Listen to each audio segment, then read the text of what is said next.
And I think this thing is on. So today I want to talk about a project that a lot of people have sent me. Probably 75% of the messages I've been getting the last, I don't know, month or two have been about this project. And the one I'm talking about is called The Line, and it's in Saudi Arabia. It's a planned city that's gonna be allegedly 100 miles long and allegedly 500 meters tall and allegedly cost $500 billion. Obviously, people are pretty skeptical about, if it's actually gonna happen and when it'll happen, how it's gonna happen, all the above. So first, let's just watch the video that Saudi Arabia put out, so you have a background on it. For too long, humanity has existed within dysfunctional and polluted cities that ignore nature. Now, a revolution in civilization.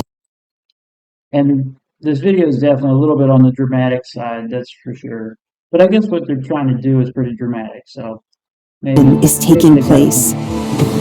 Imagine a traditional city and consolidating its footprint, designing to protect and enhance nature.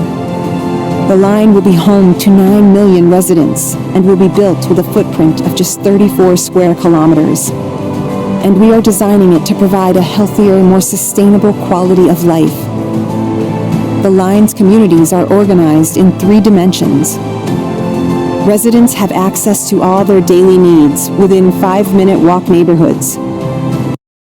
It definitely gives me some of those you'll live in a pod and eat bugs and be happy about it kind of vibes. But I mean, I guess they actually make it look kind of somewhat appealing compared to some of the other extremely high density projects that have been proposed. And the line's infrastructure makes it possible to travel end to end in 20 minutes with no need for cars, resulting in zero carbon emissions. By leveraging AI technology, services are Like to me, that looks pretty cool.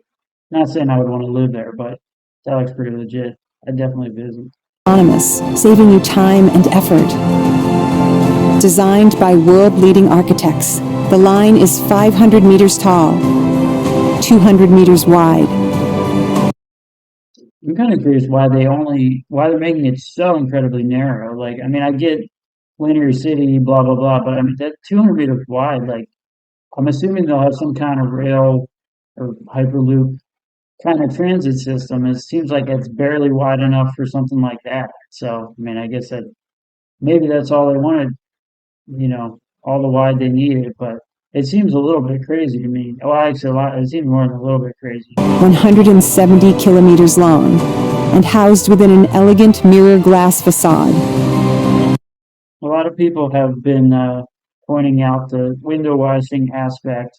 Definitely, if you want to, it's in the middle of the desert, I feel like that's going to be quite a task after a sandstorm to keep that thing clean.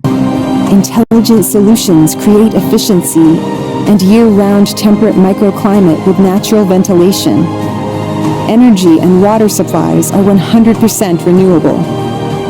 The line is designed as a series of unique communities, offering a wealth of amenities, providing equitable views and immediate Also, I kind of like that they talk about equitable views. providing That's the view they pick.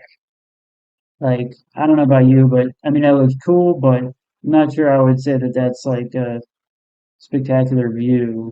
equitable views and immediate access to the surrounding nature. With 40% of the world accessible within 6 hours, at the heart of the globe's key trade routes, a place for commerce and communities to thrive like nothing on Earth seen before. The Line, the city that delivers new wonders for the world. So, like I said, a little bit on the dramatic side, definitely on the conceptual, we haven't really figured out how we're going to pull this off quite yet side. But so I guess in this video, what I wanted to do was kind of play devil's advocate and give a couple reasons why I think it might actually happen. Now, there's obviously a lot of reasons why it may not happen. It's super ambitious, and I mean the engineering challenges and the construction challenges just sourcing the materials challenges. There's all kinds of challenges. So I'm gonna play devil's advocate with the understanding that I think it is a long shot, but things working in its favor is Saudi Arabia has definitely been making a big push to diversify their economy and kind of do what the UAE has been doing and really what Saudi Arabia has been doing the last 10 or 20 years as they see the writing on the wall with fossil fuels. So, they're trying to make their economy not 100% dependent on them. Another thing is a lot of people will say, well, there's no way you could build that much. Just having the manpower and having the resources to do it is crazy, which it kind of is. But one comparison that you could make would be the city of Riyadh in Saudi Arabia. It's grown from close to 1 million in the late 80s to closing in on 10 million now. So, I mean, that's a similarly sized city. Obviously, there was something there to start with in Riyadh, but the flip side is maybe that would work in the favor of this project if everything, I mean, you're not going to have a more simple transit system. It's going to be a straight line. You're not going to have a more simple, water mains and whatever else. There are some efficiencies that could be gained from the design being what it is. So it still seems crazy, but I think that is working in its favor. Another thing working in its favor is, as they talk about in the video, that's segmented with kind of each individual community as you go down the line. So they don't necessarily have to build 100 miles all at once. They could build 30 miles and it would still be a really impressive big city, big project. And maybe it would only cost $400 billion instead of $1 trillion. But so that, you could have a successful project without finishing the full 100 miles, in my opinion, at least. Now, working against it is looking at the Jeddah Tower as an example of Saudi Arabia's work.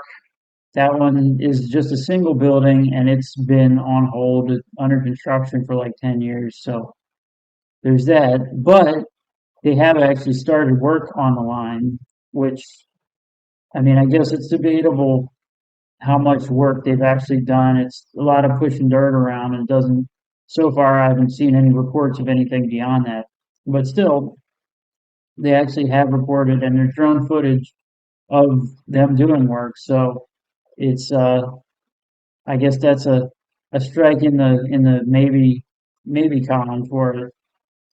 Oh yeah, and the last thing, and this is probably one of the biggest things working in its favor, is the cost of construction. So obviously places like New York and Hong Kong and London are really expensive to build. There's so much bureaucracy, so much red tape. There's, just so much paperwork for every bolt that gets put in.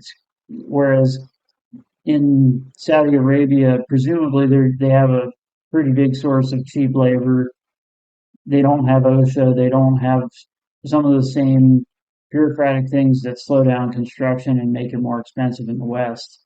So, well, actually on this chart, Jeddah, Dubai, so maybe it is, certainly cheaper than places like New York and Hong Kong and London, but it may not be as cheap as I was thinking it was. But anyways, that's my rambling response to everybody sending me the line as the next future development fail.